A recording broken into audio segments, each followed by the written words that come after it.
Bismillahirrahmanirrahim. Assalamualaikum warahmatullahi wabarakatuh.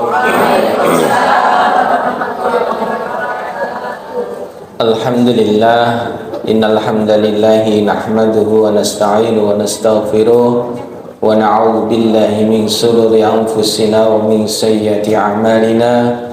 May yahdihillahu fala mudilla lahu wa may yudlilhu fala hadiyalah. Asyhadu an la ilaha illallah wahdahu la syarika lah wa asyhadu anna Muhammadan abduhu wa rasuluhu la nabiyya ba'da. Allahumma salli wa sallim ala rasulika sayyidina Muhammadin sallallahu alaihi wasallam wa ala alihi wa ashabihi wa min tabi'ahum ila yaumil qiyamah. Ya ayyuhalladzina amanu taqullaha haqqa tuqatih wa la tamutunna illa wa antum muslimun.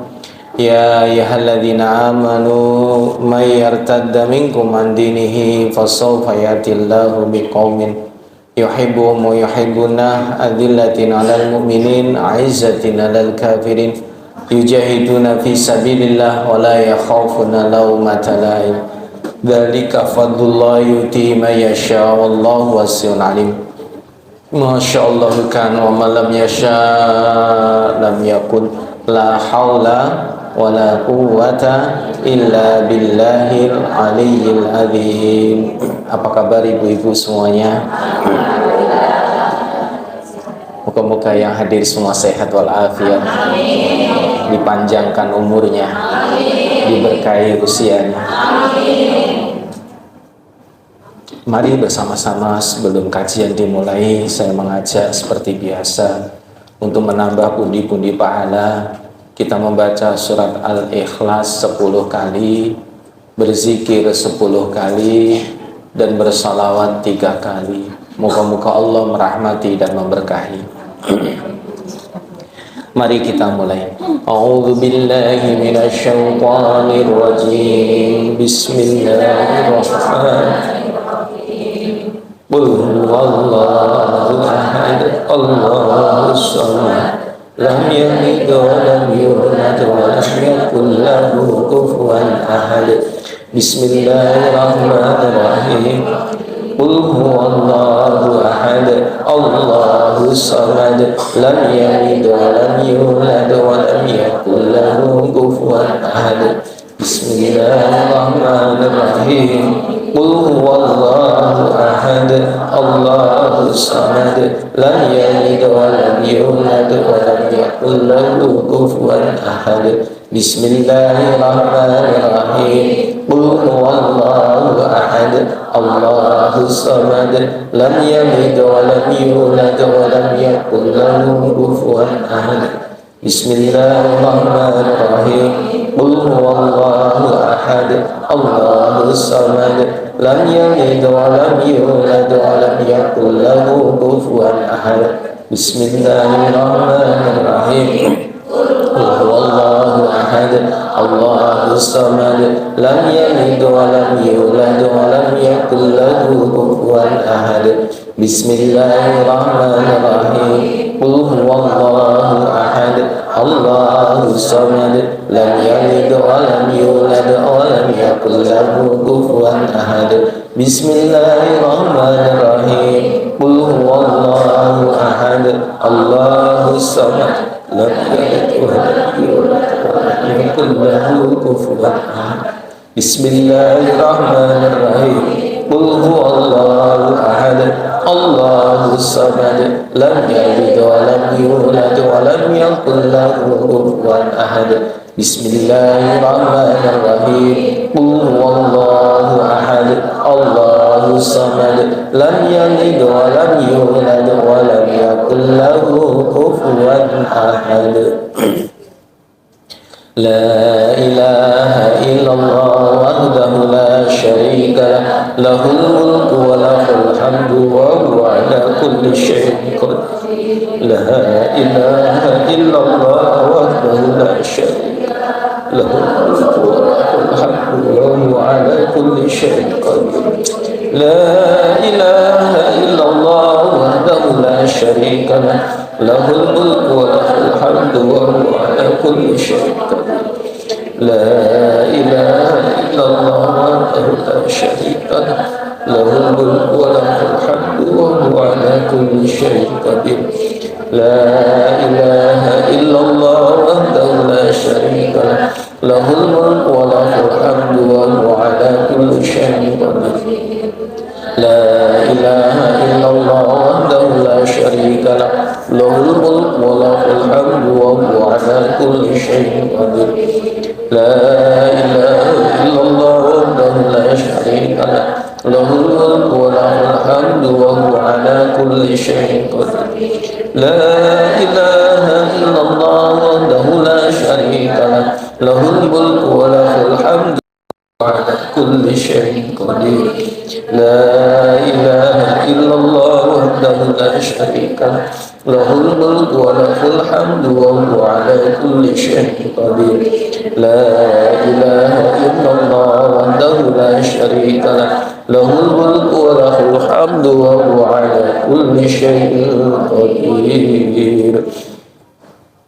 Allahumma salli ala Sayyidina Muhammad wa ala ali Sayyidina Muhammad kama sallaita ala Sayyidina Ibrahim wa ala ali Sayyidina Ibrahim wa barik ala Sayyidina Muhammad wa ala ali Sayyidina Muhammad kama barakta ala Sayyidina Ibrahim wa ala ali Sayyidina Ibrahim fil alamin innaka Hamidum Majid. Allahumma salli ala Sayyidina Muhammad wa ala ali Sayyidina Muhammad kama sallaita ala Sayyidina Ibrahim wa ala ali Sayyidina Ibrahim wa barik ala Sayyidina Muhammad wa ala ali Sayyidina Muhammad kama barakta ala Sayyidina Ibrahim wa ala ali Sayyidina Ibrahim fil alamin innaka Hamidum Majid. Allahumma salli ala Sayyidina Muhammad wa ala ali Sayyidina Muhammad kama sallaita ala Sayyidina Ibrahim wa ala ali Sayyidina Ibrahim wa barik ala Sayyidina Muhammad wa ala ali Sayyidina Muhammad kama barakta ala Sayyidina Ibrahim wa ala ali Sayyidina Ibrahim fil alamin innaka Hamidum Majid. Al-Fatihah.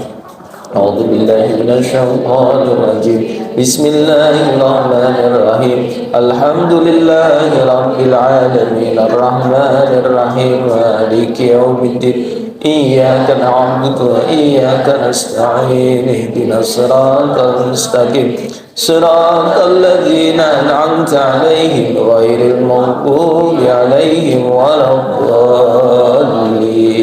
Amin ya Allah. Muka-muka yang membaca surat Al-Ikhlas Engkau bangunkan istana di surga ya Allah. Yang membaca berzikir kepadamu ya Allah, Engkau lipat gandakan pahalanya, Engkau beri kebaikan kepadanya, Engkau tinggikan derajatnya, Engkau gugurkan dosa-dosanya, dilindungi dari gangguan syaitan dan kejahatan makhluknya. Ya Allah, yang bersalawat kepada Nabi-Mu telah mendapatkan syafaat ya Allah. Berikanlah syafaat kepada kami ya Allah. Berikanlah rahmat-Mu ya Allah kepada kami, agar kami mendapatkan surga-Mu.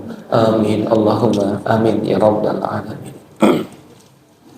Ibu-ibu yang dimuliakan oleh Allah Ta'ala, alhamdulillah kita bersyukur kepada Allah masih diberikan waktu di dunia ini untuk bisa menambah amal soleh kita, pundi-pundi pahala kita. Karena kalau orang sudah mati tidak bisa kembali, dia tidak bisa beramal lagi. Maka judul kita pada hari ini adalah berbekallah untuk hari yang sudah pasti. Dan hari yang pasti itu pasti datang, suka tidak suka, mau tidak mau, dalam keadaan senang atau susah, dalam keadaan lapang atau sempit, dalam keadaan luang atau mungkin sibuk, dalam keadaan tidur atau terjaga, dalam keadaan di rumah atau di luar rumah, semua pasti akan didatangi yang namanya kematian. Hari yang sudah pasti itu adalah kematian. Dan setiap manusia, setiap yang bernyawa pasti mati. Kullu nafsin dha'iqatul maut. Siapa saja yang memiliki nyawa pasti akan mati. Dan kita semua sekarang sedang menunggu giliran. Tidak tahu kapan tiket kita pulang, di mana Allah akan mengembalikan kita kepadanya. Dunia akan kita tinggalkan. Maka kata Nabi, ada yang disebut dengan pemutus kelezatan dunia. Pemutus kelezatan dunia itu adalah kematian. Kenapa Rasulullah menyampaikan bahwa kematian ini pemutus kelezatan dunia? Ini menunjukkan bahwa memang dunia ini penuh dengan kelezatan, penuh dengan kesenangan, penuh dengan kegembiraan. Dan saatnya tiba, mereka harus selesai untuk bermain-main, bersenang-senang di dunia. Sehingga yang mereka makan, mereka minum, berhenti. Yang mereka kenakan, berhenti.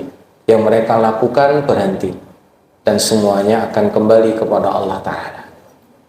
Maka ibu-ibu jamaah yang dimuliakan oleh Allah, berbekalah untuk hari yang sudah pasti. Dan Rasulullah membagi manusia menjadi 3 golongan. Orang yang beruntung, orang yang rugi, dan orang yang celaka.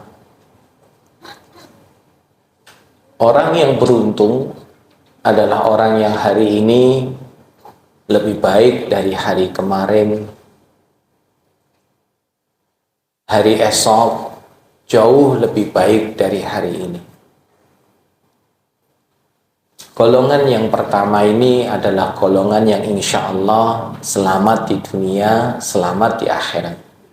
Moga-moga kita semua termasuk di dalamnya. Amin.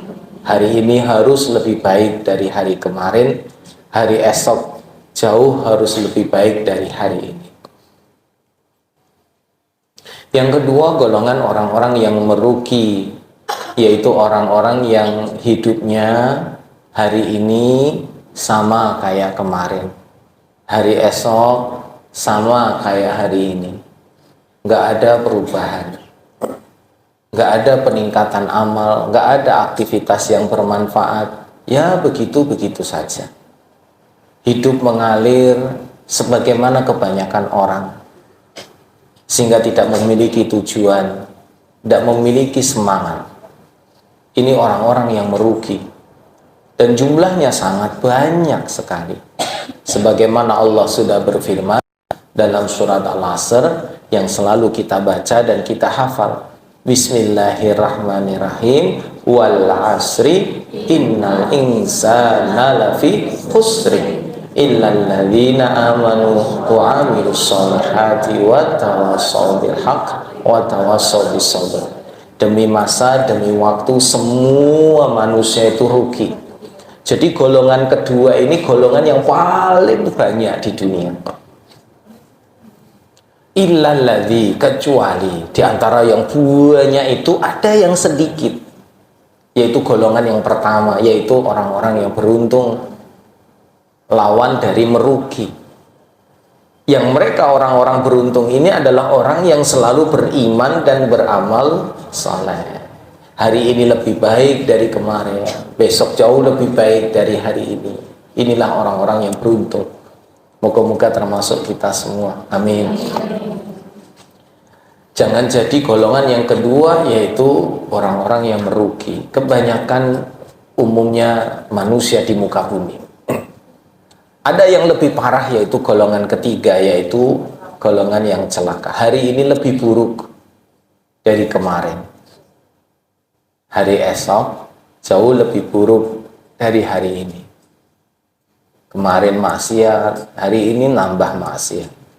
Besok nambah maksiat. Nauzubillah.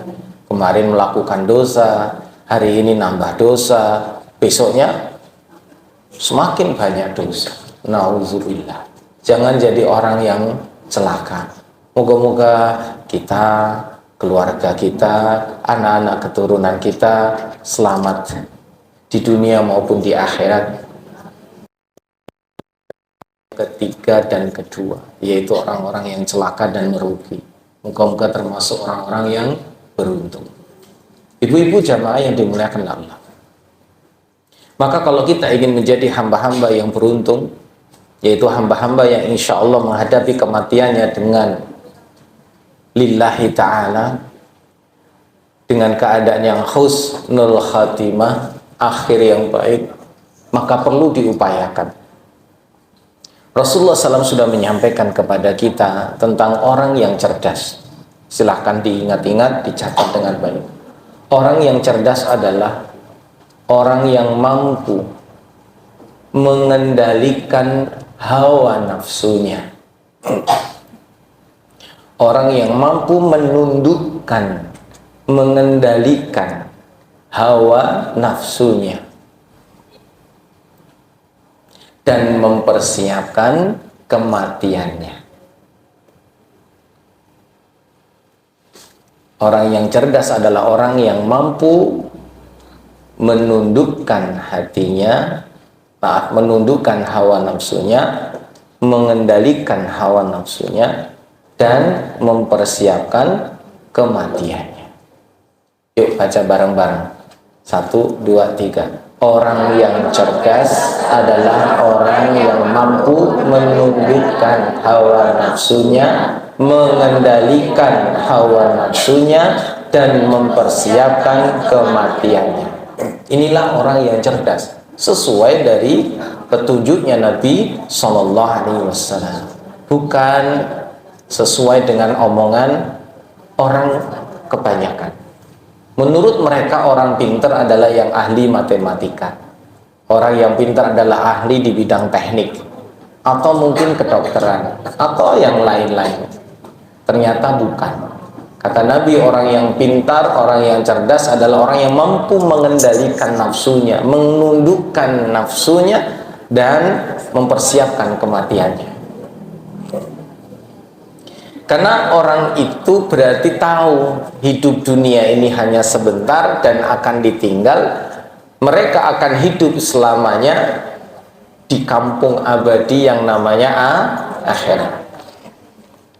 Ibu yakin ya kita tidak lama di dunia ya? Siapa yang tidak yakin angkat tangan. Tidak ada namanya reinkarnasi. Nanti kita mati besok hidup lagi. Nggak ada. Apalagi nanti reinkarnasi yang ketujuh. Menurut mitologi agama lain, manusia tidak akan mati karena mereka akan bereinkarnasi. Apalagi kalau pernah lihat film ya perjalanan ke negeri barat mengambil kitab suci. Di situ ada Sun Gokong, ada Cupakai gitu ya. Ternyata menurut mereka, apabila menurut kepercayaan mereka hidup di dunia itu baik, nanti saat mati mereka akan bereinkarnasi menjadi orang baik di kemudian hari. Jadi nanti terlahir kembali jadi orang baik. Tapi kalau hidup di dunianya saat ini buruk, jelek, amalnya banyak yang salah, maka besok mereka mati, reinkarnasinya jadi orang yang buruk rupanya. Nah, sifat kai ini mereka adalah penjelmaan babi karena dulu sebelum kehidupan sebelumnya dia suka bermain perempuan, suka berzina, suka main perempuan, dan kemudian mati reinkarnasi jadi babi. Ini menurut kepercayaan mereka, sehingga ini menjadi justifikasi penghakiman. Logi kok wong iki kok senengane dosa maksiat, berarti disik-disik akhirnya begitu. Di dalam Islam tidak mengenal itu. Karena orang kalau sudah mati tidak bisa kembali, nggak bisa reinkarnasi. Maka kita harus mengetahui perjalanan kehidupan kita semenjak alam azali. Masih ingat dulu pelajaran yang kita pernah sampaikan? Diingat-ingat lagi ya. Ada alam azali, alam di mana belum ada apa-apa. Kemudian ada alam ruh, di mana manusia diciptakan.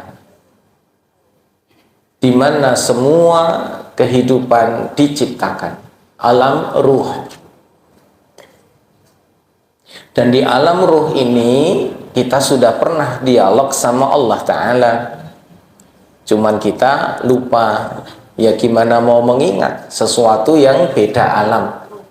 Tapi Allah sudah menjelaskan dalam surat Al-A'raf ayat 172. Alastu birabbikum qalu bala syahidna. Apakah aku ini Tuhanmu? Kata Allah. Dan kita semua mengatakan, benar ya Allah, Engkau Tuhanku. Dan kami menyaksikan. Al-A'raf 172, surat ke-7 ayat 172. Di situ Allah berfirman kepada semua yang bernyawa, semua ruh-ruh itu, apakah aku ini Tuhanmu? Kata Allah. Semua ruh menjawab, benar ya Allah, Engkau Tuhan kami, dan kami bersaksi. Ini menunjukkan bahwa semua manusia Tuhannya sama. Siapa? Allah. Lah nanti dari alam ruh inilah kemudian diuji manusia dilahirkan ke dunia. Sebelum ke dunia mereka diciptakan, dibentuk dulu di alam rahim. Dari alam azali belum ada apa-apa, Allah berkehendak diciptakan manusia dalam wujud ruh, dan kemudian dijadikan manusia seutuhnya, jiwa dan raga, jasad dan ruh, jasmani dan rohani saat berada di alam rahim. Semua manusia lahir dari rahim seorang ibu, kecuali Nabi Adam dan Hawa, ibu manusia. Ibu Hawa dari tulang rusuk Nabi Adam. Nabi Adam langsung dibentuk oleh Allah Ta'ala. Selain Nabi Adam dan Ibu Hawa, semua manusia lahir dari rahim seorang ibu. Meskipun Nabi Isa tidak memiliki ayah, tidak memiliki bapak, tetap lahir dari rahim seorang ibu. Maka dikenal dengan nama Isa bin Maryam, karena tidak memiliki bapak. Kalau saya Farid bin Kasipan, karena bapak saya namanya Kasipan. Ibu-ibu ya Fulana binti Fulan, bapaknya siapa? Nah, Nabi Isa ya Isa bin Maryam, karena tidak punya bapak. Maka begitu pula mereka yang terlahir tanpa status yang jelas bapaknya, maka nasabnya kepada ibunya. Maka nasab kepada ibunya. Semalam ada suami istri yang datang konsultasi karena mereka menginginkan status yang jelas. Akhirnya mendapatkan satu kesimpulan, selama ini binnya salah. Harusnya binti ke ibunya, bukan ke bapaknya. Gampangnya nasabnya ternyata putus. Maka bagi mereka yang nasabnya putus, ya kalau perempuan nikahnya harus pakai wali hakim, tidak berhak mendapatkan warisan, putus nasabnya. Meskipun itu bapak biologis, tapi bukan. Keturunan kita dijaga oleh Allah Ta'ala, memiliki garis keturunan nasab yang jelas. Amin Allahumma amin. Bulan Ramadan doa-doa diijabah, kita selalu memperbanyak doa ya Bu ya. Nah kembali, di alam rahim inilah kemudian manusia dijadikan satu jiwa dan raga. Ditetapkan 4 hal untuknya. Masih ingat yang pertama apa?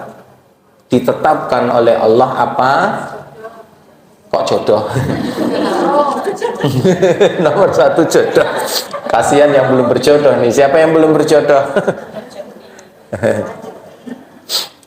Yang pertama rezekinya. Saya ulang, nomor 1 adalah rezekinya. Allah perintahkan malaikat meniupkan ruh dan memberikan catatan kepada manusia tadi 4 hal. Menetapkan kepadanya 4 hal. Pertama rezekinya. Nah Bu, jodoh itu bagian dari rezeki. Jadi jodoh sudah termasuk di dalamnya. Jelas? Sehat bagian dari rezeki. Anak bagian dari rezeki, suami dan istri bagian dari rezeki, kendaraan bagian dari rezeki, makan dan minum bagian dari rezeki. Jelas ya? Jadi jodoh ini termasuk bagian dari rezeki. Yang kedua, Allah tetapkan ajalnya, kematiannya.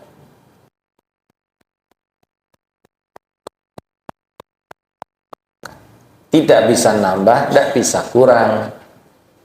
Kalau jatahnya 80 tahun meninggal, ya sudah, nggak bisa nambah, nggak bisa kurang. Jatahnya 60, ya sudah, nggak bisa nambah, nggak bisa kurang. Yang ketiga, Allah tetapkan tentang amalnya. Apa-apa yang akan dikerjakannya. Allah sudah takdirkan, Allah tetapkan amalnya. Maka hari ini kita duduk bersama dalam majelis ilmu, kira-kira sudah ditetapkan belum sama Allah? Sudah. Bahkan ibu pakai jilbab warna apa, itu sudah ditetapkan. Kok aku dada hijau lu mau jane abang? Kok yo aku dada coklat mau jane biru? Coba bayangkan betapa sulitnya kita memilih, betul ya? Apalagi yang namanya ibu untuk mematchingkan antara jilbab dengan daleman aja lamanya minta ampun. Apalagi kalau waktunya udah mepet, tinggal pilih ngersi ini mengkon ini balik. Rumah ditinggal, kamar ditinggal, penuh dengan berantakan. Karena hanya untuk mematchingkan kostum. Betul ya Bu ya? Padahal sampai sini orang ono sing nilai, orang ono sing delok, ya Allah. Tiwas aku ayu-ayu, orang ono sing nonton.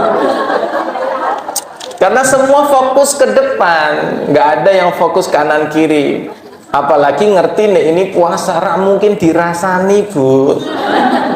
Ya Allah, jilbab itu norak, orang buatan wonten mau mriki soleh semua, solehah semua. Maka kadang-kadang kita ini ya Allah ya terlalu banyak menahan ya untuk sesuatu yang baik. Jadi ya sudahlah. Tapi itulah ibu, itulah perempuan. Dimaklumi.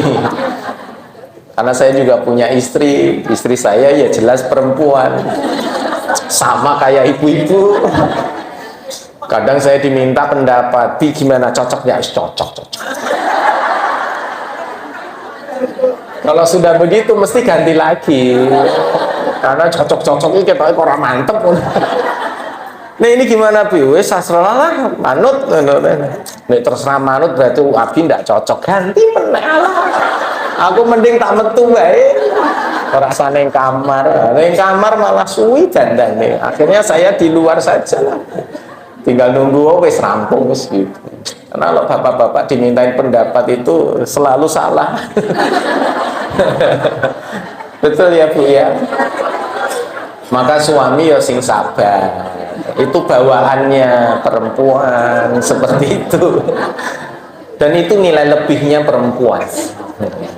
Ya, nilai lebihnya karena mereka punya talenta yang luar biasa. Moga-moga ibu-ibu terjaga keikhlasannya ya. Walaupun kita dandan itu ya untuk sesuatu yang membuat kita nyaman. Paham ya Bu ya? Ibu pakai seperti ini kan sesuai pilihan dan nyaman ya. Bukan karena pingin dinilai orang ya. Apalagi dapat hadiah dari panitia. Kostum terbaik gitu kan. Enggak ada ya. Pokoknya kita pakai nyaman. Matching ya nyaman untuk diri kita. Ini ibu-ibu kembali. Nah kembali ya Bu, jadi amal itu sudah ditetapkan, bisa dirubah. Sehingga apa yang sudah terjadi namanya takdir. Ya sudah, kita tinggal bilang bahwa Masya Allah wa masya'afa'ala. Semua atas ketetapan dari Allah Ta'ala. Nah yang belum terjadi, ikhtiarkanlah. Kalau kita ingin baik, ya berikhtiar yang baik. Sehingga insya Allah ditetapkan Allah amal-amal yang baik, begitu loh.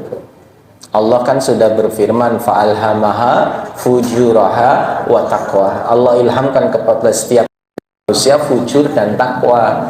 Ya kadang cenderung melakukan dosa, cenderung melakukan iman dan takwa. Nah kalau bisa cenderungnya kita selalu dalam keadaan baik gitu.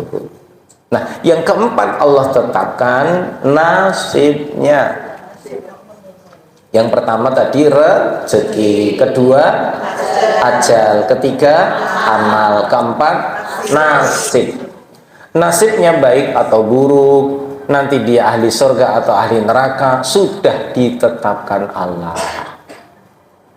Nah yang menakjubkan, dan ini perlu digarisbawahi, ditulis, digarisbawah, dilingkari. Alhamdulillah tidak ada manusia yang tahu tentang 4 hal ini. Itu rahasianya. Alhamdulillah manusia tidak ada yang tahu. Bahkan sekelas Nabi saja, Rasulullah saja tidak pernah tahu apa yang akan terjadi di esok hari. Rasulullah tidak pernah tahu kapan beliau meninggal, tidak pernah tahu apa yang akan terjadi. Kalaupun Rasulullah tahu apa yang akan terjadi di masa depan, itu karena sudah diberitahu oleh Allah melalui malaikat Jibril. Contoh kalau kita membahas kajian tentang akhir zaman, bahwa nanti menjelang kiamat akan terjadi ini. Loh, kok Rasulullah tahu? Karena diberi Jibril, ya malaikat Jibril dari Allah Subhanahu wa ta'ala. Tapi untuk diri pribadi Rasulullah tidak pernah tahu. Rasulullah tidak pernah tahu nanti sore makan apa, besok beliau menggunakan apa, tidak pernah tahu. Apa jadinya jika manusia tahu 4 hal ini, pasti manusia itu akan melakukan banyak dosa dan maksiat. Contoh paling gampang, saat manusia tahu bahwa umurnya panjang sampai 200 tahun. Kira-kira orang ini banyak amal soleh atau amal maksiat? Maksiat. Saya mau umurku akeh. Bener enggak? Saat umur 100 tahun disuruh tobat, alah cik separuh, jatahku cik akeh. Nah ternyata kurang 2 tahun, ya tetap masih 2 tahun. Kurang setahun, alah masih 12 bulan. Tinggal sebulan, masih 30 hari. Tinggal sehari, masih 24 jam. Kan tinggal tobat kan gampang. Ini orang kalau sudah tahu tentang berapa umurnya, pasti malah banyak melakukan dosa dan maksiat. Umumnya begitu. Sedikit orang yang mengetahui bahwa umur yang diberikan itu membuat dia semangat untuk beramal soleh. Sedikit orang yang mendapatkan hidayah. Ada vonis oleh dokter umurnya tinggal 3 bulan saja karena penyakit komplikasi menjadikan dia tidak bisa disembuhkan, dan ajalnya itu menurut sang dokter kemungkinan bertahan itu hanya 3 bulan. Nah si bapak yang sudah tua ini mengetahui bahwa umurnya tinggal 3 bulan lagi, ternyata dia mengambil dari sisi positifnya. Dia bersyukur, alhamdulillah masih ada waktu 3 bulan. Coba kalau nggak ambil sisi positif, sisi negatif, stres, malarak nanti telung sasi, wis mati. Dok, 3 bulan lagi dok, umur saya 3 bulan. Ya, malah stres, urung nganti telung sasi, sesok wis mati. Kenapa? Kepikiran. Akhirnya pembuluh darahnya banyak yang tersumbat, pecah, stroke, mati. Tapi si bapak ini milih apa? Milih bahagia. Dia bersyukur masih ada kesempatan, kata dokter menurut medis masih 3 bulan. Apa yang dilakukan? Dia minta pulang. Dia tidak mau di rumah sakit. Toh ning rumah sakit yo mati. Lebih baik pulang. Setelah pulang dia kumpulkan semua keluarganya. Dia bagi habis hartanya. Sisanya diwakafkan, disedekahkan untuk jariah. Setelah selesai, kemudian minta dia diantar ke semua keluarga besar. Untuk apa? Pamitan. Ke Pak De, Bude, Bule, Om, Tante, Ponakan, semua dikunjungi. Karena masih punya waktu berapa tadi? 3 bulan. Pamitan. Dan saat pamitan itu yang dia dapat bukan uang. Bukan kayak lebaran kita ala bialal, munjung ini untuk duit. Ini enggak dapatnya doa. Dia pamitan, minta maaf apabila ada salah, kemudian didoakan oleh mereka. Selesai dengan keluarga besar, masih ada waktu, beliau minta ketemu sama teman-temannya yang dulu SD, SMP, SMA, kuliah yang masih hidup, yang bisa ditemui. Oh, sepuh-sepuh ibu, gampangnya minta reuni. Dikunjungilah teman SD-nya, SMP, SMA-nya udah tua-tua, sama pamit. Habis itu pulang, sudahlah, tinggal menunggu kematian. Ternyata lewat 3 bulan orang mati-mati. Dan ini kisah nyata. Beliau tidak mati-mati, ya Allah. Sampai akhirnya mendapatkan satu kesimpulan bahwa orang yang senang bersilaturahim, senang silaturahim, Allah akan panjangkan umurnya, Allah lapangkan rezekinya. Dan ternyata sembuh dari sakit, itu rezeki. Akhirnya sampai dokter heran, loh, Pak kok mboten sios? Kok malah mari diobati nopo? Lah kula mboten ngobati pundi-pundi, wong kula nggih cuman mlaku-mlaku jalan-jalan ngentekke wektu. Nah, karena silaturahim inilah akhirnya dilapangkan rezekinya, yaitu dapat sehat dan ternyata panjang umur, enggak jadi mati. Masya Allah. Saya pernah dengar sendiri dari seorang suami yang kebetulan istrinya mau dioperasi di Karyadi. Sama, hampir sama Bu, sudah divonis dokter ini mau dioperasi ya 50-50, kemungkinan besar matilah. Akhirnya si bapak ini melakukan satu amalan, yaitu salat duha, kemudian bersedekah yang terbaik, dan kemudian minta air zam-zam untuk diminumkan kepada istrinya. Qadarallah, alhamdulillah, dengan wasilah dia sedekah yang terbaik, sholat duha, dan juga zam-zam yang memiliki keistimewaan sesuai dengan niat yang mendoakan, Allah beri kesembuhan. Sehingga nggak jadi operasi, malah penyakitnya hilang begitu saja. Alhamdulillah. Maka ibu-ibu yang dimuliakan oleh Allah, kita bersyukur karena tidak pernah tahu berapa jatah rezeki, berapa jatah umur, apa amal yang akan kita kerjakan, dan kita nggak ngerti nasib kita. Coba seandainya orang itu ngerti tentang sesuatu yang namanya, pasti mereka nggak mau hidup. Ibu-ibu pernah hamil ya? Pernah hamil? Ada yang mau hamil lagi? Nah, kalau ada yang mau punya anak lagi, contoh di sini ada dokter anak di Lamongan Indah, namanya Dokter Muslih ya, dokter anak. Nah, ibu-ibu pada saat memeriksakan kandungan ke bidan atau ke dokter, ternyata setelah dicek di USG, dokternya bilang, Bu, ibu beruntung sekali. Karena ternyata calonnya ini, Bu, bayi ibu, ini besok jadi presiden loh, Bu. Atau kalau enggak, Bu, bersyukur, Bu, anak Anda ini besok jadi kiai loh, Bu. Bu, bersyukur, Bu, besok anak Anda ini jadi diplomat, Bu, luar biasa loh ini. Kira-kira bayinya dijaga enggak? Dijaga, dikasih yang terbaik enggak? Kasih yang terbaik. Apalagi nanti lahir, wah, senengnya luar biasa. Kenapa? Presiden lahir. Wah, ini calon dokter lahir kan gitu.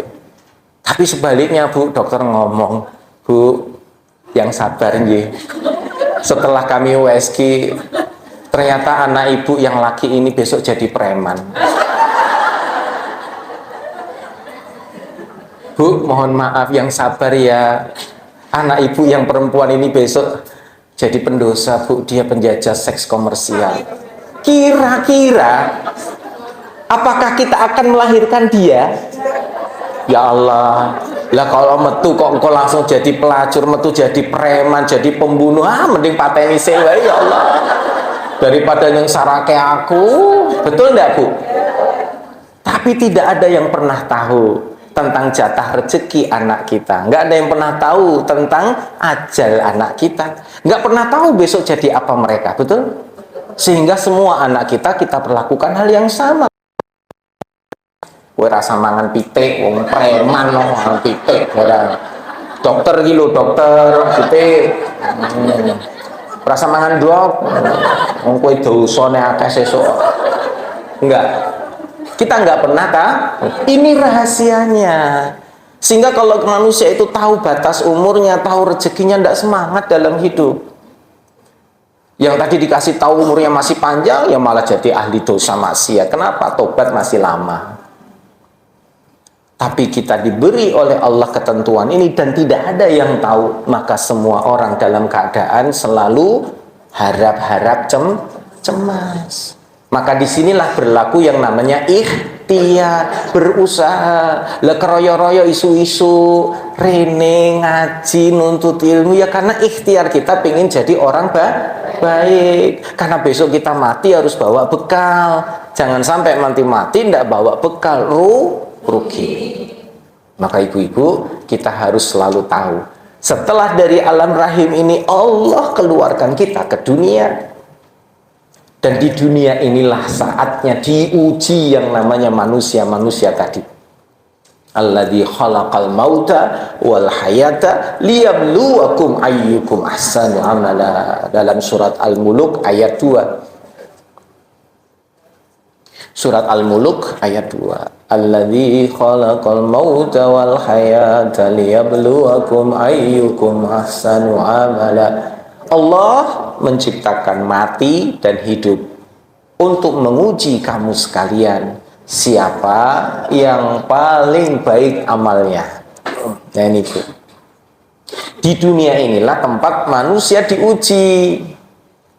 Untuk diuji mana yang sukses, mana yang gagal, mana yang lulus, mana yang tidak lulus, mana yang berhasil, mana yang tidak berhasil, mana yang selamat, mana yang tidak selamat, mana yang baik, mana yang tidak baik. Maka ibu-ibu, dunia ini tempatnya ujian. Dan semua kehidupan dunia ini adalah ujian. Saya ulangi, semua kehidupan dunia ini adalah ujian.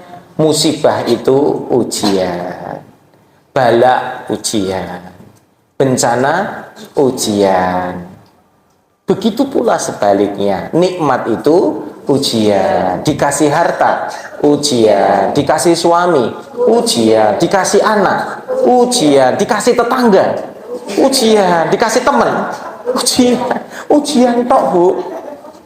Tonggo sing kanan apik, sing kiri elek. Dikai sedulur ya ujian. Bayuku sing pertama ki lho kok sengit banget karo aku to yo. Beda karo sing nomor loro ki apian banget karo aku. Aku duwe adik ki lho sing nomor 3 ki kok yo sengit banget karo aku. Bencine kepati-pati. Ujian. Dikasih bapak ibu ya ujian. Ya Allah, bapak ki senengane kok ngenengke aku to, Bu. Aku kira duwe salah kok dinengke bapak ujian. Karena hidup di dunia maupun itu nikmat ataupun tidak, itu semua lebih berat mana? Bentuk yang tidak enak atau bentuk yang enak sebagai ujian?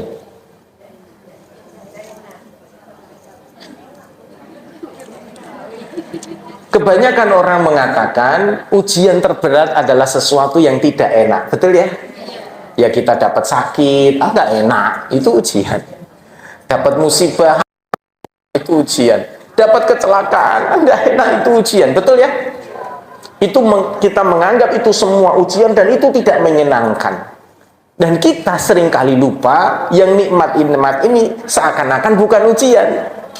Dikai harta yang banyak, duit sing akeh ternyata dianggap tidak ujian. Dikasih sehat dianggap tidak ujian. Padahal semua kehidupan kita ini adalah perlu diingat, saya ulangi. Semua apa-apa saja yang ada di dunia adalah ujian. Baik yang itu bentuknya nikmat maupun yang bentuknya musibah. Jelas Bu? Maka ibu-ibu perlu kita mengetahui bekalnya ilmunya. Kalau kita ingin selamat dari ujian, saya ulangi, barang siapa yang ingin selamat dari ujian, maka pakai rumusnya Nabi Sallallahu Alaihi Wasallam, pakai rumus Rasulullah SAW, supaya selamat dari semua ujian. Siapa di sini yang ingin selamat dari ujian? Angkat tangannya. Katakan saya. Alhamdulillah. Moga-moga semua selamat. Yaitu apabila mendapat nikmat, bersyukurlah. Kalau dapat nikmat, bersyukurlah. itu baik dan mendatangkan pahala. Jadi kalau dapat uang, dapat harta, dapat kendaraan, dapat pakai, makan, dapat minum, alhamdulillah, bersyukur kepada Allah. Dan itu baik untuknya mendapatkan pahala. Sebaliknya jika kita dapat sesuatu yang tidak menyenangkan, baik itu wabah, bala, musibah, bencana, dan lain-lain yang tidak enak, bersabarlah. Dan itu baik untuk kita dan mendatangkan pahala. Mendapatkan sesuatu yang tidak nyaman, bersabarlah, itu baik untuk kita dan mendatangkan pahala. Enak kabeh. Maka Bu, semua bentuk ujian ini kalau kita sikapi dengan sabar dan syukur, insya Allah semuanya mendatangkan pahala. Dan ingat, bekal kita untuk menuju hari yang sudah pasti adalah pahala. Saya ulangi, bekal yang harus kita bawa menuju kepada Allah di saat kematian kita adalah pahala. Sebanyak-banyaknya kita mengumpulkan pahala. Maka ubah semua kondisi kita ini dalam rangka meraih pahala. Itu Bu. Nah, orang yang selalu mengejar pahala, meraih pahala adalah orang-orang yang memang beriman dan bertakwa. Orang mungkin wong iman, wong takwa kok orang golek pahala. Sebaliknya perkataannya, orang yang tidak beriman dan tidak bertakwa, sudah barang tentu mereka tidak mencari pahala. Orang yang tidak iman, tidak takwa, tidak mungkin mereka cari pahala. Contoh, orang yang tidak sholat, padahal sholat itu mendatangkan pahala. Loh, kenapa tidak sholat? Ya karena tidak takwa, karena tidak beriman. Puasa mendatangkan pahala. Loh, kok ora poso? Ya karena dia tidak beriman. Kan firman Allah jelas, ya ayyuhalladzina amanu kutiba alaikumusiyam. Hai orang-orang yang beriman, diperintahkan kepada kalian berpuasa. Sing diperintah siapa? Orang yang beriman. Supaya apa? La'allakum tattaqun, supaya kamu bertakwa. Lah pahalanya disiapkan Allah di hari kiamat, nanti dimasukkan ke dalam surga. Apalagi ada satu pintu surga namanya Ar-Rayyan. Ar-Rayyan itu untuk orang yang berpuasa. Ini janji Allah akan dipenuhi setelah kita mati. Nah, kalau kita ndak iman, ndak takwa, ya ndak mungkin nyari pahala. Maka sebaliknya, orang yang beriman dan bertakwa pasti dia akan berusaha mengumpulkan bekal sebanyak-banyaknya, dan bekal itu adalah berupa pahala. Di dalam Al-Quran surat Al-Baqarah ayat 197. Surat Al-Baqarah 197. Wa tazawwadu fa inna khairaz zadi taqwa. Allah berfirman, dan berbekallah, sesungguhnya sebaik-baik bekal itu adalah takwa. Saya ulangi, dan berbekallah. Dan maka sebaik-baiknya bekal adalah takwa. Jadi kalau kita ingin mengumpulkan bekal, ya harus jadi orang beriman dan bertakwa. Dan takwa itu insya Allah akan mendapatkan keredaan Allah Ta'ala. Nah, ini ibu-ibu. Jadi pada saat kita ingin mendapatkan banyak bekal, ya maka harus menjadi pribadi yang beriman dan bertakwa. Maka insya Allah saat kita berupaya untuk meraih sebanyak mungkin pahala, maka kita bersemangat untuk beramal soleh. Ibu-ibu yang dimuliakan oleh Allah Ta'ala, bagaimana supaya kita bisa mengumpulkan sebanyak mungkin bekal, dan bekal-bekal ini benar-benar mendatangkan banyak pahala? Yang pertama, amalan apa saja yang bisa mendatangkan banyak pahala? Amalan apa saja yang bisa mendatangkan banyak pahala? Yang pertama adalah semua amalan yang diwajibkan. Maka kalau kita sudah beriman dan bertakwa, beramallah. Tadi dalam surat Al-Asr kan, wa amanu wa amilus solehat. Beriman, beramal soleh. Nah, amal soleh apa? Yang pertama, semua yang diwajibkan itu mendatangkan pahala besar sekali. Saya ulangi ya Bu, semua amal yang diwajibkan pahalanya sangat besar sekali. Contoh, ada amalan sunnah, yaitu sholat sunnah fajar, sholat sunnah qobliyah subuh. Pernah dengar ya dari Nabi SAW, barang siapa yang melakukan sholat sunnah 2 rakaat sebelum subuh, maka pahalanya lebih baik dari bumi dan seisinya. Bukan setara, bukan senilai. Kalau senilai kan berarti sebanding dengan bumi dan enggak, tapi lebih baik daripada bumi dan seisinya. Artinya bumi dan seisinya yang begitu indah luar biasa, luasnya luar biasa, itu kalah sama pahalanya orang mengerjakan sholat sunnah qobliyah subuh. Maka ibu-ibu jangan tinggalkan sholat qobliyah subuh.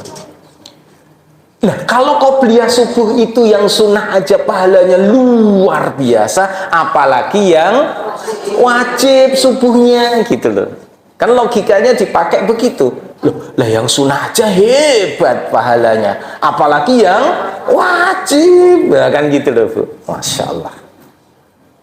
Tapi juga sebaliknya Bu, perhatikan baik-baik. Moga-moga putra-putri ibu sholat. Moga-moga suami ibu sholat, karena ancamannya luar biasa. Barang siapa yang meninggalkan yang wajib, dosanya besar. Kenapa? Yang wajib ini kalau dikerjakan pahalanya besar. Nah, kalau ditinggalkan ya dosanya besar. Ya Allah, Bu.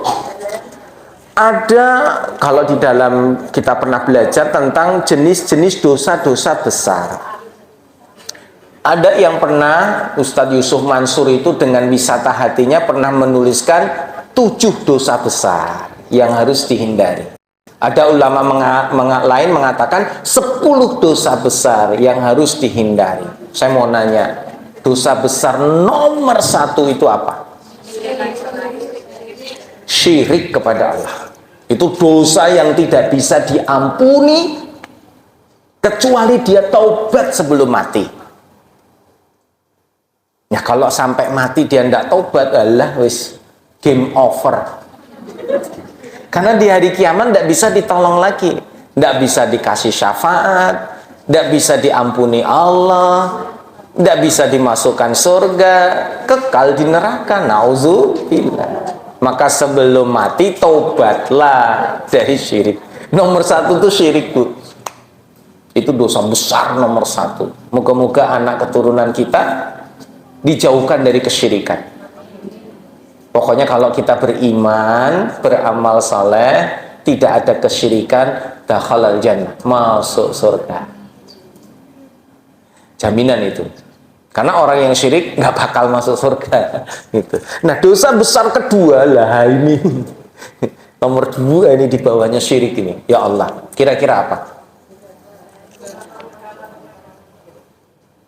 Ternyata meninggalkan sholat. Siapa yang meninggalkan sholat dengan sengaja, dosa besar. Dan ulama semuanya sepakat dan menyampaikan, dosa besar meninggalkan sholat itu, dosa besar meninggalkan sholat itu lebih berat daripada gabungan dosa-dosa lainnya. Contoh, ada orang meninggalkan sholat dengan sengaja, orang sholat, dosa besarnya ini jika ditimbang itu masih berat bobotnya dengan orang itu membunuh, berzina, minum, berjudi.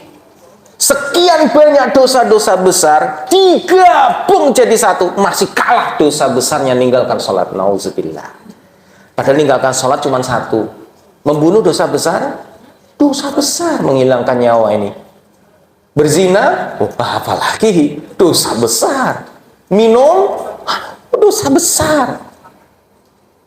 Mencuri, dosa besar. Dosa-dosa besar ini digabung, masih kalah dengan dosa meninggalkan sholat. Ibu-ibu doakan suami, doakan kerabat, doakan keluarga, agar mereka semuanya bisa mengerjakan sholat. Pokoknya ojo nganti ora sholat. Sholat nggak bisa berdiri ya duduk, nggak bisa duduk ya berbaring.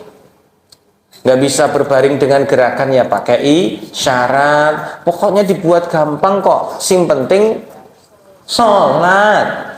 Jangan sampai nggak sholat.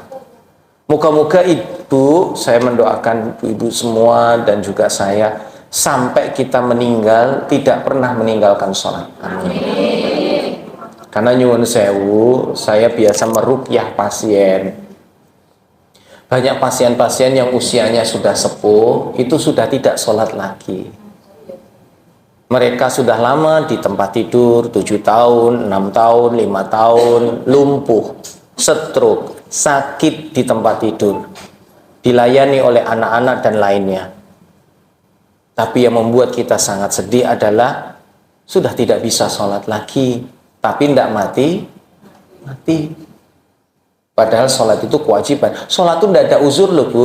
Kalau puasa ada uzur. Ibu yang tua tidak puasa tidak apa-apa. Diganti dengan apa? Fidyah. Orang yang sakit keras tidak bisa puasa, ya ganti dengan fidyah. Orang yang sedang hamil menyusui memang nggak bisa ganti di kemudian hari, ya sudah bayar fidyah. Kalau nanti mampu, ya diganti utang puasanya. Puasa bisa diuzurkan karena tidak mampu, tapi sholat enggak ada uzur. Mohon maaf bagi yang sudah tua, usianya 60 ke atas, sudah tidak wajib sholat.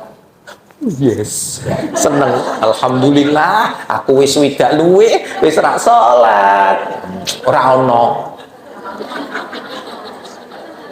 Yang sakit uzur ndak apa-apa ndak sholat, karena sakit kok ndak apa-apa ndak sholat, ndak ada. Tidak ada dalil manapun orang sakit dibebaskan dari sholat. Oh, rano. Ya tetap kudu sholat. Oh, bahkan kalau kita sibuk luar biasa pun sholatnya harus dijamak, gabung. Nah, kita sedang safar perjalanan, bisa diringkas.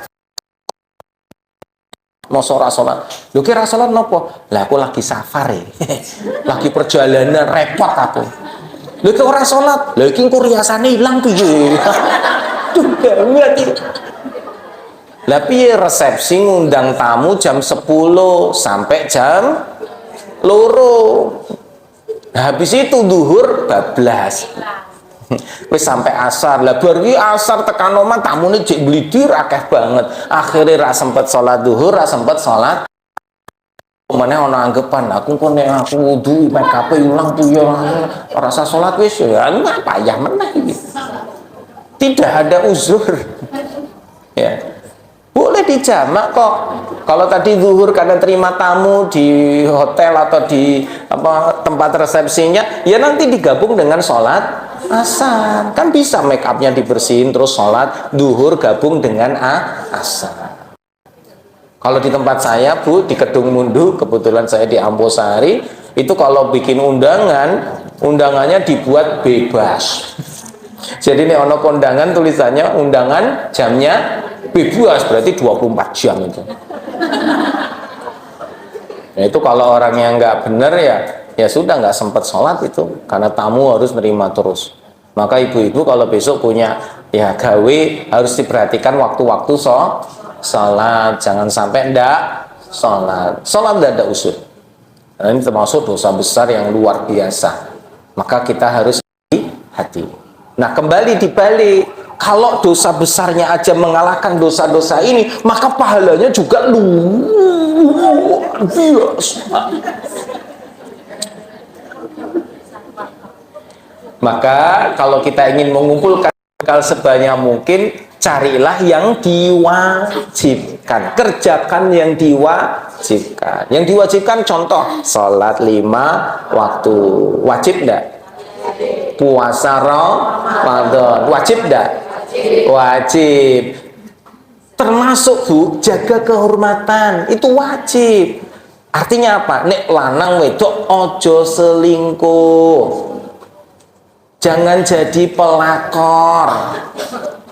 Jangan jadi pebinor, ya, perebut bini orang. Itu namanya pebinor. Pelakor, perebut laki orang. Jaga kemaluan, jaga kehormatan termasuk kewajiban. Nah, yang nomor 4 ini istimewa lagi, wajib loh Bu, wajib banget. Sholat 5 waktu wajib, puasa Ramadan wajib, jaga kemaluan wajib. Yang sama suami Bu, kuwi wajib. Angel ndi Bu, 1 2 3 4. Apa ti paling angel? Kenapa paling susah? Karena di antara 4 yang wajib ini buat ibu-ibu, nomor 1 urusannya langsung sama Allah. Ya. Puasa urusannya langsung sama Allah. Ora ana hubungane karo wong. Wong poso ora ya ora ketok. Ini saya enggak tahu loh yang puasa mana yang enggak mana. Karena di atas kepala enggak ada sinyal. Oh, nih sing poso ijo. Oh, ijo. Lho kok abang ora poso. Lagi menstruasi kan nggak puasa. Nifas nggak puasa. Atau memang sedang, mohon maaf ya tadi karena sepuh, ya nggak puasa, nggak apa-apa. Ini kalau mungkin ada sinyal yang keluar di sini warna-warni gitu ya, aura warna-warni, oh ijo do poso, abang rak do poso. Nanti kita keluar Bu, abang kabeh. Ternyata di luar banyak yang ndak puasa. Yakin nggak? Yakin Bu, ini sudah akhir zaman. Banyak orang nggak puasa Bu. Sebagaimana juga misalkan orang yang sholat langsung tuing ijo berarti wis sholat. Lah sing ra sholat abang, akeh ra sing abang. Kabeh banget Bu. Maka karena sholat itu urusan langsung sama Allah, ringan. Puasa urusan langsung sama Allah, ringan, ra ono sing ngonangi. Nah, menjaga kehormatan diri ya urusan kita juga sama Allah. Tapi taat sama suami urusan kita sama Allah dan urusan kita sama orang. Nah, orang itu siapa? Ya suami. Itu yang berat. Nah, urusan karo Allah kan urusannya dewi-dewi. Arep sholatnya tepat waktu, apa molor-molor ya terserah. Sing tepat waktu ya pahalanya luwih akeh, sing molor ya luwih sithik. Salate karo grambyang ya Allah mau tak panasi engko nek waduh piye iki engko nek basa ya Allah wis nglantur pahalanya sithik tapi yang khusyuk pahalanya sempurna. Salat itu urusan pribadi kok, tapi urusan kita sama orang lain itu yang menyusahkan. Taat sama suami itu berat karena ada urusan karakternya, urusan pribadinya, wah banget. Pemenang duwe suami balik orang ngrewangi bojone nyiapke buka malah dolanan manuk. Wae Pak, ya Allah Gusti, manuke sing diurusi, orang bantu aku le masak urung buar rampung, anake engko nek do balik kabeh duras. Susah. Nah, hari libur Sabtu Minggu kudune weekend, nek ra ya family time, malah ditinggal mancing. Ya Allah Pak, aku ki seminggu mbok tinggal sampai Jumat ping ini Sabtu karo Minggu glenian ngobrol bareng, mbok tinggal meneh. Balik-balik digawane iwak. Iwak ngene ning gone pasar ya akeh to Pak. Sampai direwangi sedina-dina ora balik. Ya Allah, kadang tuh ya Allah, suami ini ya Allah. Semoga-moga suami kita baik semua ya Bu. Sampai-sampai kadang ya Allah Ustaz, kita itu mau taat sama suami gimana wong suaminya nggak layak ditaati. Loh ya begitu kan, beratnya di situ. Coba yang nomor 1, 2, 3, kita ini dipaksa dituntut untuk taat kepada Allah. Sholat bentuk ketaatan, puasa bentuk ketaatan, betul ya Bu ya? Jaga kehormatan bentuk ketaatan. Kenapa? Karena Allah layak untuk ditaati, kan begitu. Lah ini ada suami nggak layak ditaati, kan berat. Itu ujiannya paling berat. Makanya kalau ibu bisa taat sama suami, istimewir. Istimewir, Bu, bukan istimewa, wis istimewa. Bukan 1 jempol, 4 jempol. Ibu bisa masuk surga lewat semua pintu-pintunya. Ini yo wangel tenan. Ngel tenan. Dan ujian ibu-ibu itu saat sahur. Bukan buka, sahur. Kenapa? Wis mateng kabeh baru digugah. Ora ana wong lanang tangi, "Bu, arep sahur masak apa kita rewangi kene lho." Ora ana. Bu, tangeke ngene wis siap. Dan ibu-ibu begitu antusias masak, ngengetin jangan, kone kurang ya dijoloke tanggane sik. Terus pokoknya wis pepak, baru anak-anake tangeke, bojone tangeke. Wis siap, Mah, wis. Iki wedange apa? Teh. Lho kok teh to mau kopi to, Mah? Ya Allah gawe dhewe. Ora ngerti aku kesel teh aku njaluk tangga sik iki lho ra kepenak aku.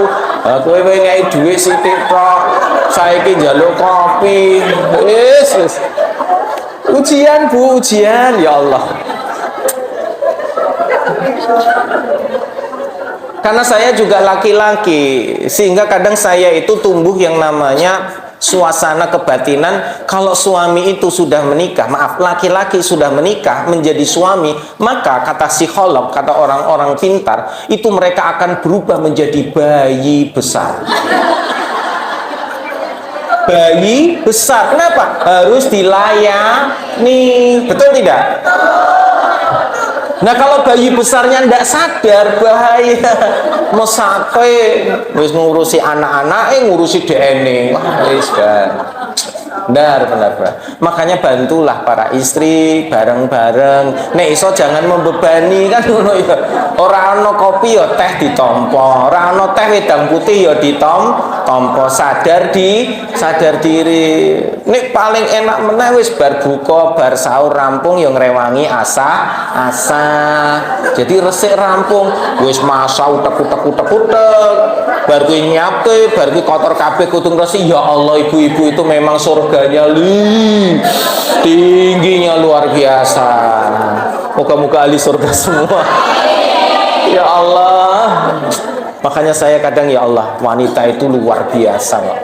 Kalau dia itu berhasil lolos ujiannya, itu surganya tingginya luar biasa.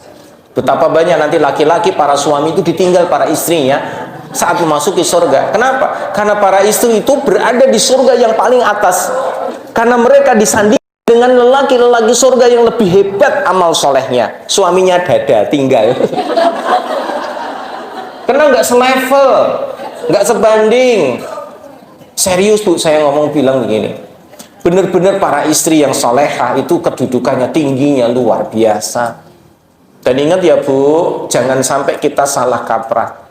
Dosa suami ya dosa suami, dosa istri ya dosa istri. Nggak ada istri dosanya tanggung suami, nggak ada istri pahalanya dipek suami, nggak ada. Semua nanggung diri, Mas. Maka yang dimaksud dosa itu akan mengalir kepada suaminya manakala suaminya membiarkan, tidak pernah nasihatin. Contoh, istrinya keluar rumah buka aurat, suami membiarkan, maka dosa istrinya mengalir kepada dia. Itu baru benar. Jelas ya, Bu ya? Tapi kalau sudah dinasehati, mah mbok pakai jilbab, mah tutup aurat, mah dosa. Sudah ngalah, Mas datang ngatur-ngatur. Ini urusan-urusanku tuh ya. Kowe nek ra seneng ya wis ngono. Meneng wae. Sudah diingatkan suami masih tetap buka aurat. Sang istri, suami nggak kecipratan dosa. Jelas? Maka dosa itu ngalir kalau dia tidak memberi nasihat. Sama sebaliknya, seorang suami ngajak istrinya kebaikan, mah mbok ngaji toh, mah masa seprono sprene ning omah wae ra tau ngaji. Loh, Aku untuk ngaji to Mas, iya to ngaji men pinter lho. Nah, saat kita menasihati istri supaya dia berbuat baik kok dikerjakan, ya dia dapat, paham? Tapi suami rak ngongkon, ibu mangkat dhewe. Cuman ngomong tok izin piye Bu, pemberitahuan. Karena izin beda sama pemberitahuan. Mas aku neng kene melu pengajian, itu namanya pemberitahuan. Nek izin itu ngomong, Mas, aku engko jam 10 ono acara madrasah ibu arep melu pengajian, entuk ra. Nah, kuwi izin. Tapi nek pemberitahuan itu namanya izin. Mas, aku sesuk jam 8 sampai jam 12 ojo diganggu, HP ku off. Ojo mbok hubungi, off. Kok nek mbok hubungi Mas, BP ku muni aku didenda 100.000. Nah, itu namanya pemberitahuan. Maka ibu-ibu izinlah kepada suami, jangan pemberitahuan. Nah, kalau ibu izin suami dan suami mengiyakan, maka pahala ibu juga diberikan untuk suami. Alhamdulillah. Tapi kalau ibu pemberitahuan, ya ora entuk apa-apa bojone. Kenapa ibu tidak dapat izin? Hanya cuma sekedar pemberitahuan ibu posisi di mana. Bisa difahami ya?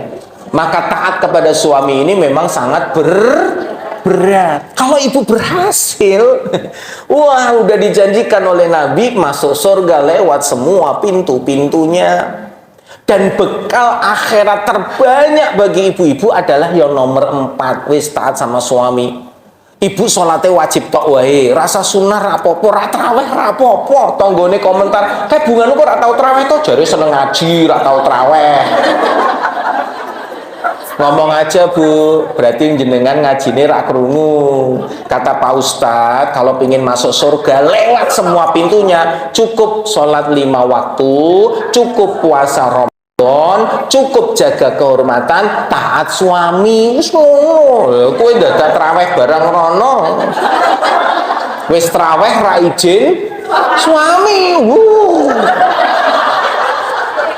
Lah jajal suami macet. Balik mulai Simpang 5 tekan Pedurungan macet. Balik-balik kudune iso buka tekan omah bar isya. Ya Allah Bu, bar isya jajal ra ono ibu-ibu piye? Ya Allah bojoku ngilang.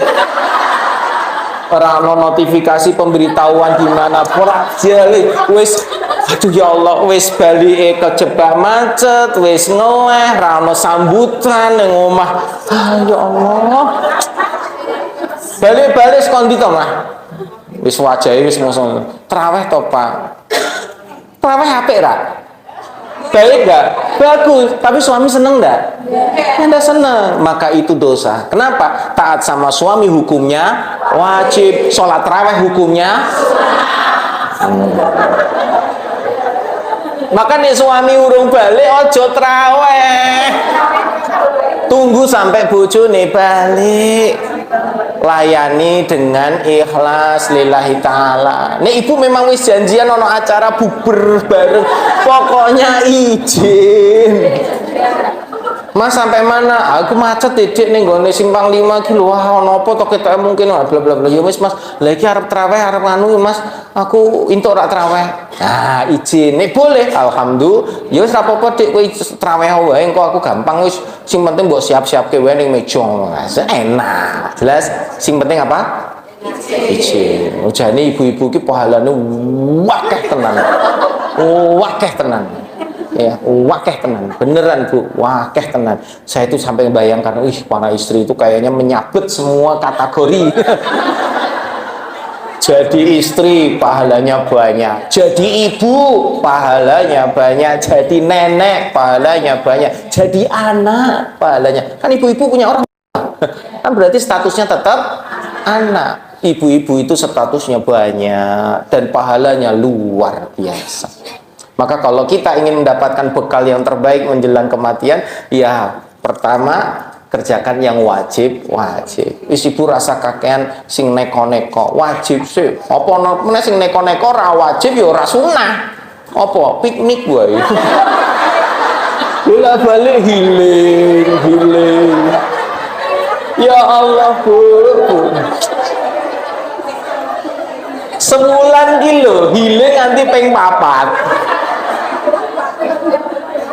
Kalau sekarang itu bahasa piknik gantinya healing kok. Healing itu kan membersihkan hati, membersihkan pikiran, men tenang, balik fresh. Ora balik malah stres. Ya Allah. Lah pekan iki minggu iki mangkat karo ibu-ibu RT. Minggu sesuk ibu-ibu tingkat RW. Kan PKK RT, PKK RW. Pemenane dawis ono wah wis ping 3. Wis dawis yo piknik, RT yo piknik, RW yo piknik. Tambah lagi sosialita. Teman-teman arisan piknik. Belum lagi pengajian ziarah macam-macam. Ya Allah, nek tak pikir iki lho, kok senengane ibu-ibu kaya piknik wae. Padahal ya piknik paling kono-kono tok, kaya ora bosen, bola-balik parang kritis. Balik-balik Malioboro. Ya Allah, kaya ora lian-liane. Ya Allah, kaya ora bosen. Maaf Bu, umroh dan haji hukumnya wajib, sebagaimana wajibnya puasa Ramadan dan sholat 5 waktu. Maka kejarlah itu. Ingat, umur kita terbatas. Kerjakan yang wajib, yang pahalanya luar biasa besarnya. Contoh, ibu ibadah umroh. Kalau ingin mendapatkan ibadah umroh yang nilainya besar, umrohnya di bulan Ramadan. Karena pahalanya senilai haji. Haji itu wajib, pahalanya puas. Lah Pak Ustadz, umur gak nyanda. Untuk daftar sekarang harus nunggu 30 tahun lagi. Urung karuan iso nututi. Ya sudah, Nabi memberikan solusi. Umrohlah di bulan Ramadan. Pahalanya senilai haji. Ditambah bersama Nabi. Sudah haji bersama Nabi lagi. Nah ini umroh Ramadan. Apalagi yang namanya umroh itu kita berada di Masjidil Haram yang kalau sholat pahalanya 100.000 kali pahalanya. Belum lagi dikerjakan di bulan Ramadan, dikalikan lagi 100. Ketemu Lailatul Qadar, kalikan lagi 1000 bulan. Wilih pahalanya wah banyak sekali. Jelas ya Bu? Bagaimana mengumpulkan bekal? Jadilah orang yang cerdas. Kan tadi Nabi sudah ngendikan, orang cerdas adalah orang yang mampu menundukkan nafsunya dan mempersiapkan kematiannya. Nah, mempersiapkan kematian itu kan berarti menyiapkan bekal untuk mati. Nah, bekal supaya banyak gimana? Ya kerjakanlah yang wajib-wajib. Kerjakan yang sunnah-sunnah. Kerjakan yang sunnah-sunnah, yang muakkadah. Muakkadah itu yang sangat dianjurkan. Sunnah itu banyak, tapi kerjakan yang sangat ditekankan. Sangat-sangat dianjurkan.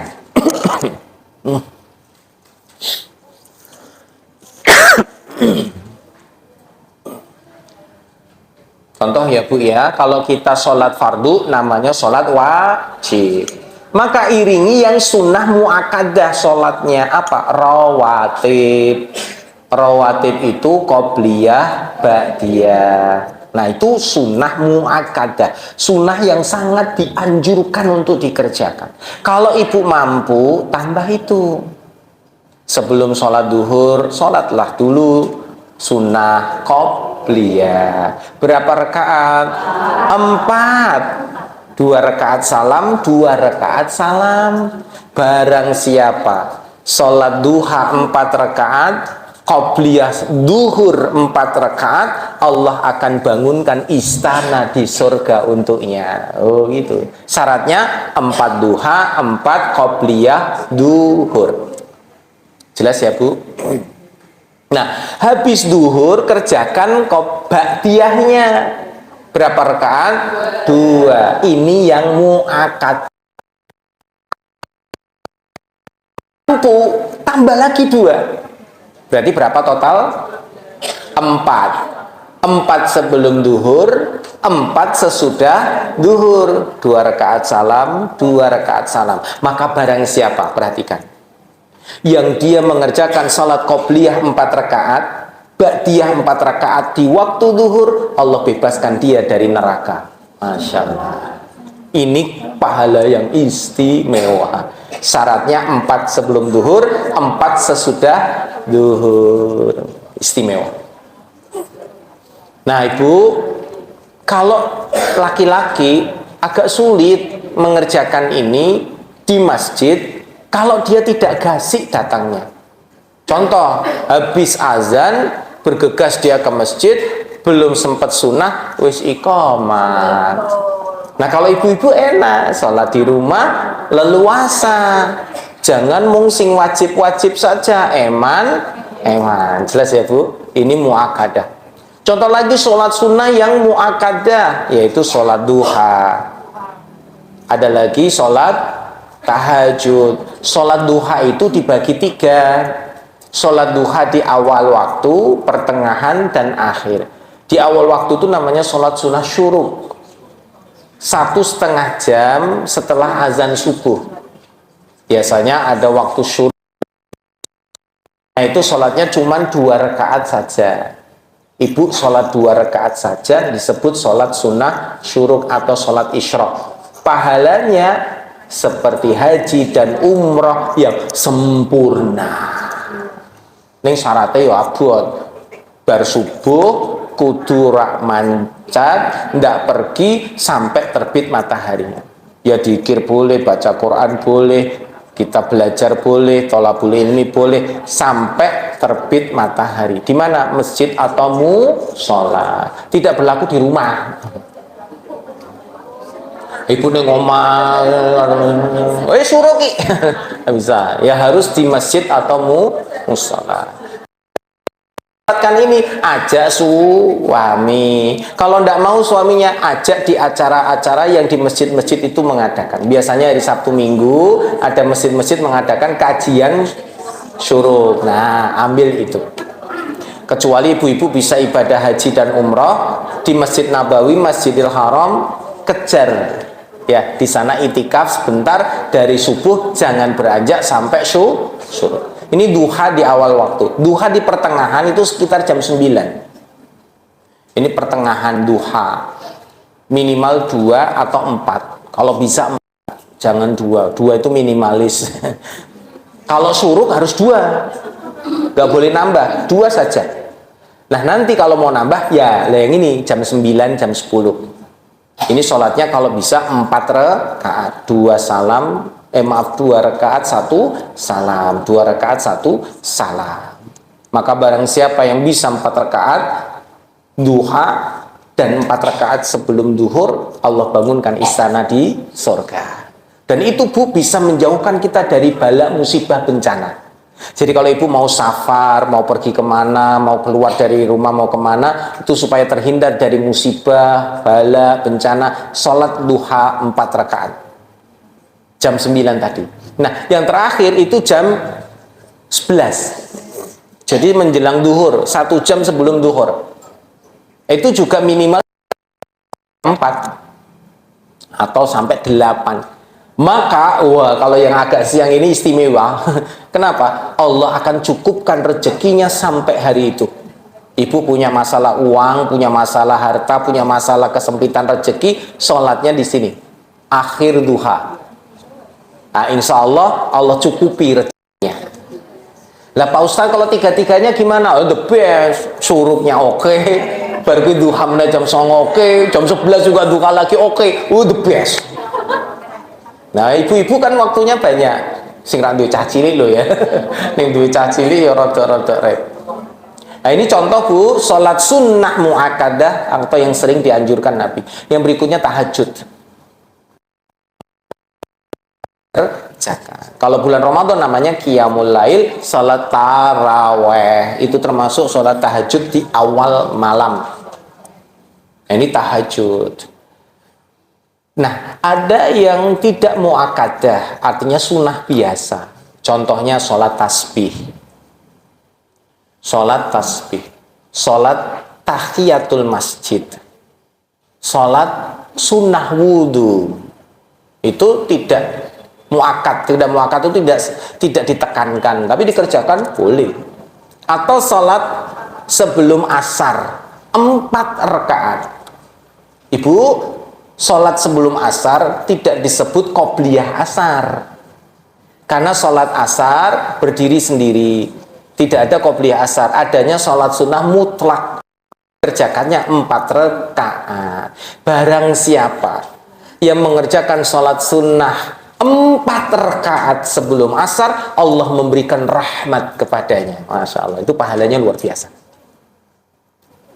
Jadi apa Bu? Asarnya?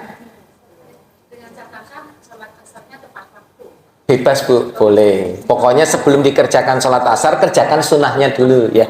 Pokoknya nek longgar waktu, kerjakan. Dan mampu ya Bu ya. Bukan Bu, tetap 2 rakaat 1 salam, 2 rakaat 1 salam. Yang 4 rakaat 1 salam itu hanya sholat tasbih, dikerjakan siang hari. Kalau ibu-ibu sholat tasbihnya malam, 2 rakaat salam, 2 rakaat salam. Tapi kalau dikerjakannya siang, misalkan siang itu maksudnya kayak pagi atau habis duhur gitu ya, itu 4 rakaat langsung. Atau pilihannya juga bisa 2 salam, 2 rakaat salam, 2 rakaat salam, atau 4 rakaat langsung 1 salam. Jelas ya Bu? Ini yang sholat sunnah muakkadah. Nah ada lagi Bu, amalan sunnah lain di bulan Ramadan, apalagi untuk menambah bekal-bekal kita ke akhirat, yaitu selain sholat-sholat, yaitu membaca Al-Quran. Membaca Al-Quran itu sunnah, tapi sunnah muakkadah yang sangat ditekankan, dianjurkan.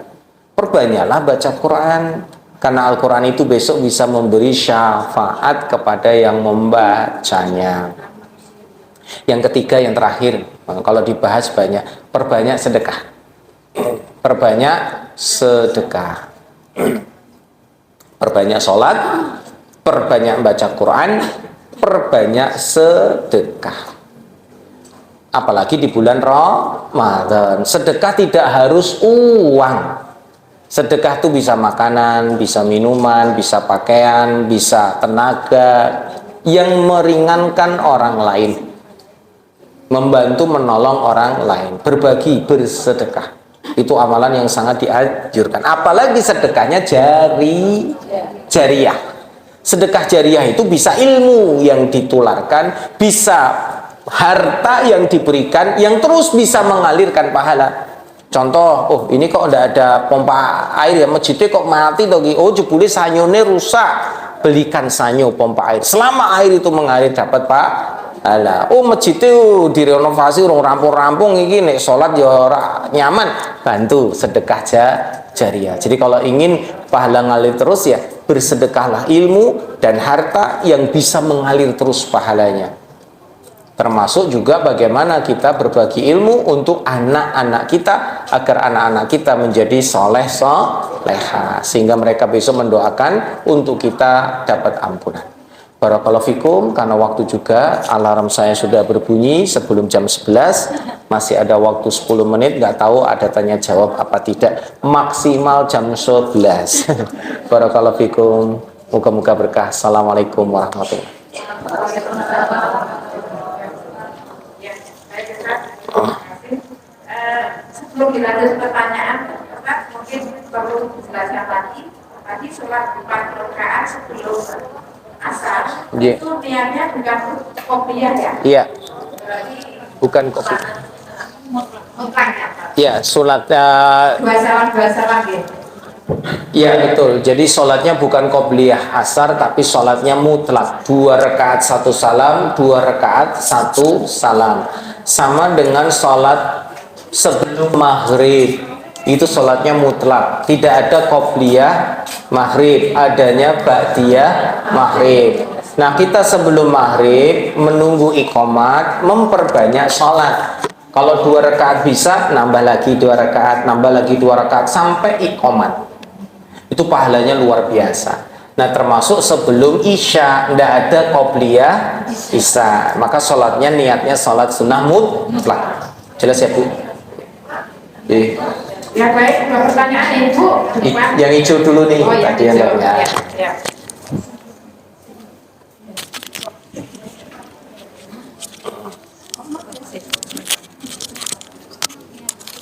Wali ya.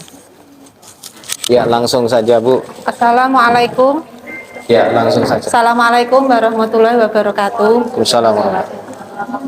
Saya mau tanya tadi yang bab meninggalkan sholat itu bagaimana kalau orang tua yang sudah pikun, Ustaz?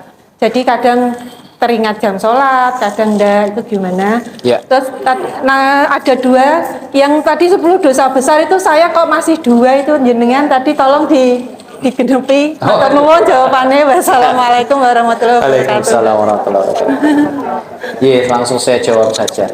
Jadi orang yang pikun itu seperti orang yang hilang akal, kadang ingat, kadang tidak. Maka ada dispensasi. Dispensasi itu ada uzur, tidak bisa dipaksakan. Kadang lali kok piye meneh.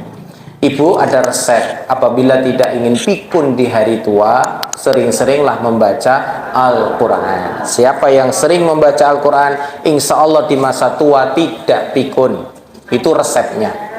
Nah, Bu, Allah itu memiliki para malaikat yang mencatat amal kita. Nah, malaikat pencatat, Raqib dan Atid berhenti mencatat untuk 3 keadaan. Artinya catatannya itu berhenti, sehingga apapun yang dikerjakan nggak masalah, nggak ada catatan. Contoh, yang pertama adalah anak kecil sampai balik. Dari mulai bayi sampai belum balik tidak ada catatan amal. Jadi cacili umur 5 tahun ternyata sholat, ya ora ono catatane sholat untuk pahala, ora ono. Maka mereka pahalanya langsung kepada orang tuanya. Si anak tidak dapat apa-apa. Nah, si anak nyolong pelem tangga nih, si anak dosa karena belum ada catatan amalnya. Urung dicatat. Sing dosa sapa? Bapak ibu. Nanti kalau sudah balik baru sholat catat, nyolong catat, semua dicatat, jelas. Lah nyolong ngajarane bapak, bapak itu dosa juga. Tapi bapaknya tidak pernah ngajarin nyolong, kok nyolong? Bapak tidak dapat dosa, anak itulah yang dosa, jelas? Maka perhatikan. Nah, anaknya kok sholat, padahal bapaknya tahu ngajari sholat, maka sholat itu hanya untuk anaknya. Tapi kalau bapaknya nyuruh, nang sholat yuk, nah anaknya sholat, bapaknya dapat, ibunya dapat. Perhatikan ya, ini hubungan relasinya. Yang kedua, tidak ada catatan amal untuk orang yang tidur. Orang tidur, kondisi apapun yang terjadi saat itu tidak ada catatannya. Tidur juga, wah buang sih, orang dosa. Kenapa nggak dicatat? Tidur ngimpi, ngimpinya apa? Tawaf, orang itu pahala, wong cuma ngimpi.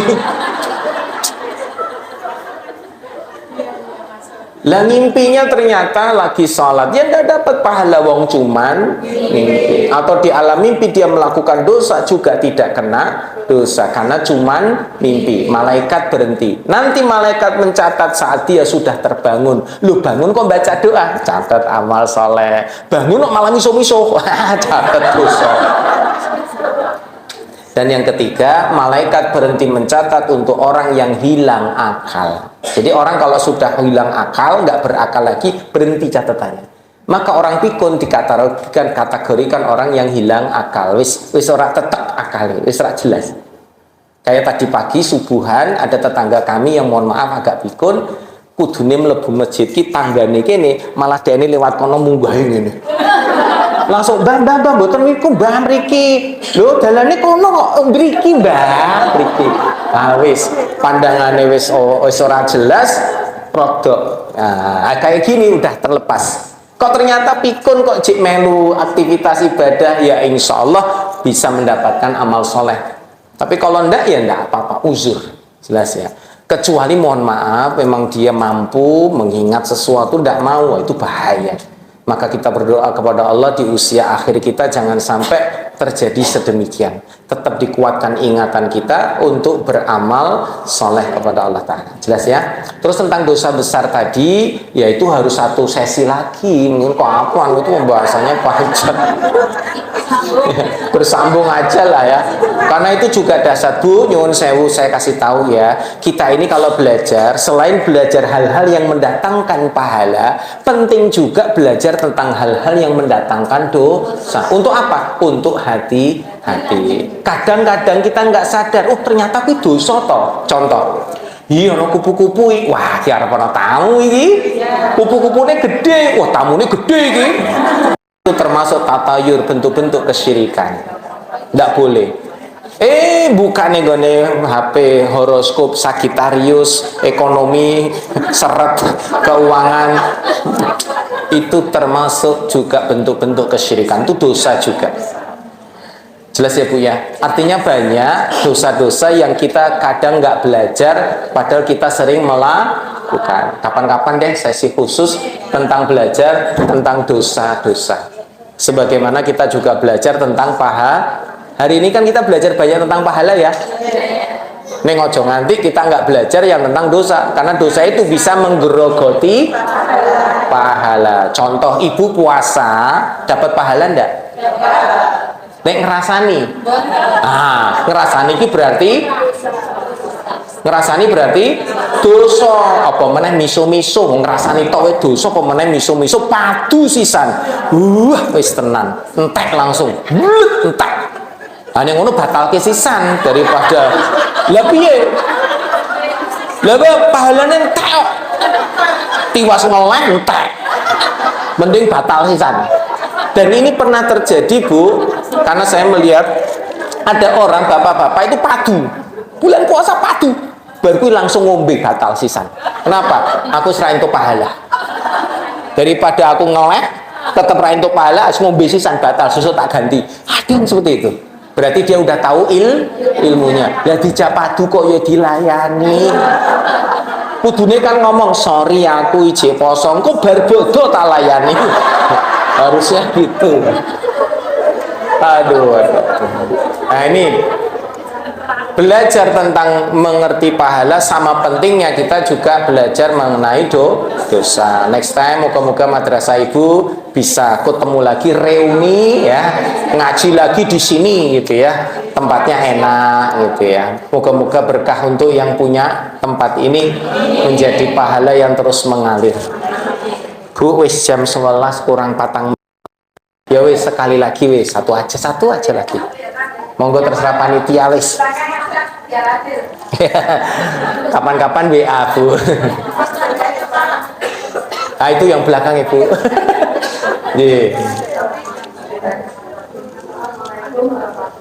Assalamualaikum warahmatullahi wabarakatuh.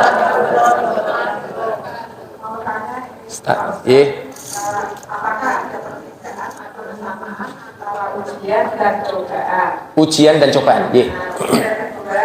Untuk sholat qobliyah subuh biasanya dikerjakan sebelum azan atau pas antara azan dan tahiyat. Iya, makasih. Saya jawab dulu untuk sholat ya. Jadi ulama beda pendapat. Sholat fajar dikerjakan sebelum azan subuh. Sholat qobliyah subuh dikerjakan setelah azan subuh. Jelas? Saya ulangi. Ibu belum azan, habis sahur, datang waktu imsak. Berarti kurang berapa menit dengan azan? Biasanya kurang 10 menit. Ada kalimat imsak, berarti kurang 10 menit azan subuh. Ibu kalau lagi makan dituntaskan. Ojo krungu kalimat imsak mandek, enggak boleh. Itu untuk hati-hati, sebentar lagi 10 menit subuh. Nek mangan dicepetke. Jadi jangan sampai kita lagi imsak. Jangan. Tetap dimakan sampai selesai, sampai terdengar azan subuh. Itu gunanya imsak, dibanterke men kita waspada, sebentar lagi subuh. Nah, jarak dari mulai imsak sampai subuh 10 menit itu kalau mau mengerjakan sholat disebut sholat sunnah fajar sebelum subuh. Maaf, sebelum azan. Ya, itu namanya sholat sunnah fajar. Yang kedua, jika dikerjakan setelah azan namanya qobliyah subuh. Nah, ulama beda pendapat. Bagi mereka yang mengerjakan sholat qobliyah subuh itu juga sudah termasuk sholat sunnah fajar. Jadi istilah qobliyah subuh sama juga dengan istilah sholat sunnah fajar. Tapi sholat sunnah fajar sebelum subuh tidak menjadi sholat qobliyah karena dikerjakan sebelum azan. Jelas ya? Kesimpulan, sholat qobliyah subuh bisa disebut juga sholat sunnah fajar. Tapi sholat sunnah fajar belum tentu sholat qobliyah subuh. Jelas ya Bu? Sama-sama pahalanya lebih baik dari bumi dan seisinya. Boleh. Kerjakan 2 kali, bagus nih pertanyaannya. Sebelum subuh ngerjain sholat fajar, boleh. Nanti habis itu qobliyah subuh kerjain lagi, boleh. Dapat pahalanya juga luar biasa. Ini yang dilakukan oleh abah saya almarhum. Beliau selalu merutinkan itu. Jadi sebelum azan selalu sholat sunnah fajar dulu. Habis itu baru ke masjid. Setelah azan baru beliau sholat qobliyah. Sampai beliau meninggal selalu melakukan itu. Jadi selalu bangun sebelum subuh. Nah, yang tadi pertanyaan ibu tentang ujian dan cobaan. Bu, ujian dan cobaan itu menurut para definisi ulama, setiap orang yang mendapatkan ujian dan cobaan itu sama-sama mendatangkan pahala bagi yang mereka ikhlas menerimanya. Ujian dan cobaan itu sifatnya sama, sesuatu yang tidak nyaman.